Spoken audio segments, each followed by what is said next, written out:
Uganda nafuniramu atya ku nsimbi zino zetulaba bw'owulira nti bazimbye oluguudo tuzimbye amadaamu munnayuganda afunira muwa gye badde ensera yaffe olwaleero nti twagala essente zigende mu local governments mu districts zaffe va ku kiri kyetubadde tugambako nti ate tuyise bazongera buli lunaku ekyo nakyo kizibu kyetulina naye nti bwewanga olina district yesomesa abaana yegaba eddagala neteekako amalwaliro negaba amazzi nekola obugudo bwaffe buno district eno yandibadde nga eyina obusimbu bugimala nti services zino zandibadde nga zitambula obulungi. Abantu basimbye ebintu byonna nebikala kati bagenda kuddamu kusimba buto enkuba bw'enaakomawo.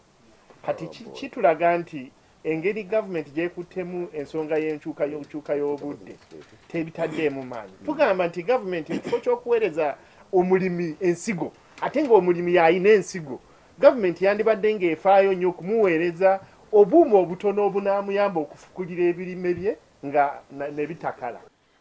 Tujja kwongera okusaba gavumenti nti bwe tuba nga twewoze nga tekyebeeredde nga tulina okwewola zino ensimbi tuzikozese okusookera ddala ekyo kyennyini ekitwewoseza naye nti era nakyo tube nga tusobola okuba tugamba nti twewoze naye okufunamu nga tufunyeemu.